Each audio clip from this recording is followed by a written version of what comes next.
I'm Attorney Romeo Alcazar, Election Officer of Mandaluyong City. Ang office po namin ay matatagpuan sa ground floor ng Old City Hall at ang opisina po ay located dito po sa compound or tinatawag na Maiselo Complex.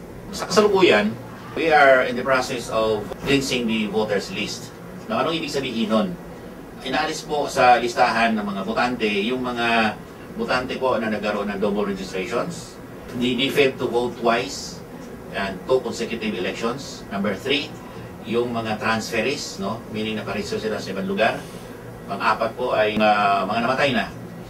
Now, kaya po, inanyayahan po namin kayo na sa araw ng April hanggang 2011 hanggang October 31, 2012, magsadya po kayo sa inyong mga election officer's office at doon ho kayo magpaparehistro, no?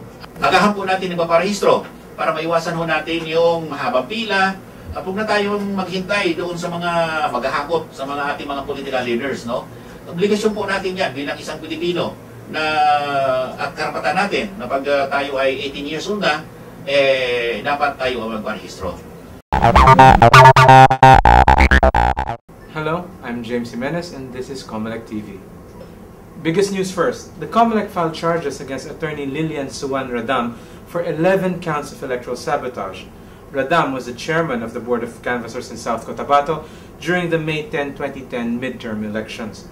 Electoral sabotage is a new crime that imposes a penalty of life imprisonment for large-scale tampering of votes. This is the first time anyone has been charged with this offense. Ilang linggo na lamang ay muli nang ipagpapatuloy ng Comelec ang pagpaparehistro sa buong Pilipinas, maliban sa ARM. Upang mabigyan ng pagkakataon ng mga kababayan natin na magtanong tungkol sa registration, tinungo natin ang kalsada at kumausap tayo ng maraming mamamayan na marami rin gustong malaman. Gusto ko pong magparehistro, wala po akong valid ID. Ano po bang gagawin ko para makapagparehistro? Kung walang valid ID ang isang aplikante, maaari siyang kilalanin sa pamamagitan ng sinumpaang salaysay ng isang rehistradong botante o isang kamag-anak within the 4th civil degree of consanguinity o affinity na botante rin kung saan tayo magpaparehistro. Paalala lang na hanggang 3 beses lamang pwedeng magpatunay ng katauhan ang isang botante o kamag-anak. Hindi po tinatanggap ang sedula o barangay clearance bilang kapalit ng valid ID. Gusto ko sana magpalihistro eh. Kaya lang walang tutulong sa akin. Pwede ba ako magpalihistro? Kasi isa akong disabled eh. Ano ang dapat kong gawin? Para sa taong may kapansanan o walang kakayanang bumasa o sumulat, maaari tayong tulungan sa pag-fill up ng registration form ng sino man sa mga sumusunod. Election officer, miyembro na accredited citizens ARM, kamag-anak within the 4th civil degree of consanguinity or affinity, o di kaya ng pinagkakatiwalaang tao na nakasamang nakatira sa bahay.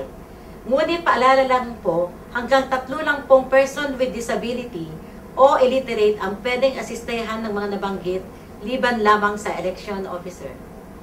May yung mga senior citizen, sumayon pa rin ito. Hindi mo ba kayo mahirapan sumunod? Magtatalaga ng express lane ang Comelec upang bigyan ng prioridad ang mga elderly, disabled at buntis. Lumipat po kami ng tirahan. Kailangan po namin magparehistro ulit. Ano po ang gagawin namin? Sa mga rehistradong botante na lumipat ng tirahan, hindi na po kayo kailangan magparehistro ulit. Ang kailangan nyong gawin ay mag-file ng application for transfer of registration record sa opisina ng election officer ng syudad o munisipalidad kung saan kayo kasalukuyang nakatira. Nag-asawa na ako. Iba na apelyido ko. Anong gagawin ko para mababago ang record ko sa Comelec? Sa mga babaeng nag-asawa o sa mga taong nag-iba ng pangalan dahil sa court order o order ng civil registrar o consul general, ay maaaring mag-file ng application for change of name sa opisina ng election officer kung saan kayo nakarehistro. Magdala ng dokumento na magpapatunay ng pagpalit ng pangalan tulad ng certified true copy ng marriage contract o certification ng solemnizing officer para sa mga kapatid nating Muslim, order ng civil registrar o consul general o certified true copy ng court order. Matagal lang patay ang tatay ko, pero andun pa rin yung pangalan niya sa listahan ng mga botante. Ano bang dapat namin gawin? Tinatanggal po ng COMELEC sa voters list ang mga namatay batay sa listahan ng ibinibigay ng local civil registrar. Pero, maaari rin pong magbigay ang kaanak ng namatay ng sworn declaration kasama ang death certificate sa election officer kung saan nakarehistro ang nasabing yumao. Pwede po itong basihan ng COMELEC para tanggalin ang pangalan ng yumao sa voters list.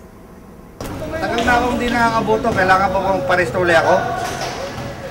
Kung hindi kayo nakaboto sa dalawang magkasunod na eleksyon, maaaring ma-deactivate ang inyong pangalan sa voters list.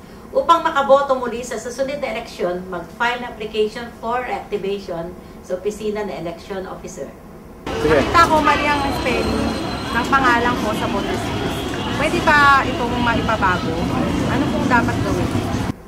Para sa rehistradong botante na may erroneous entry o maling datos sa kanilang voters registration record o sa list of voters, gaya ng maling spelling ng pangalan, birth date, birthplace o anumang typographical error, maaari kayong pumunta sa opisina ng election officer upang mag-file na application for correction of entry.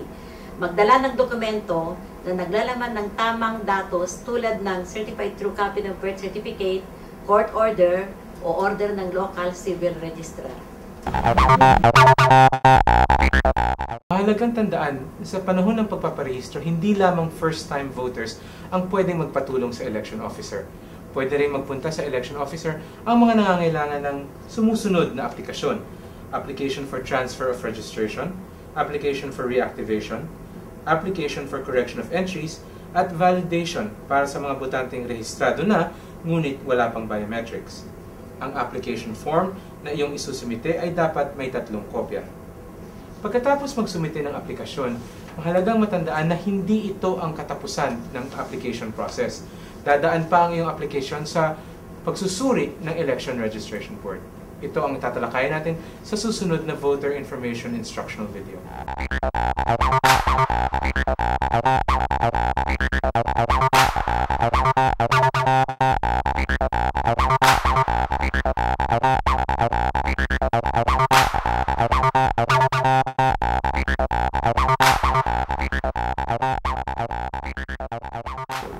Malapit na ang halalan sa Autonomous Region in Muslim Mindanao.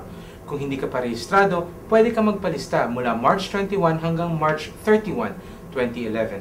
Magdala lamang ng isang valid ID para makapagparehistro sa election officer sa lugar kung saan ka boboto.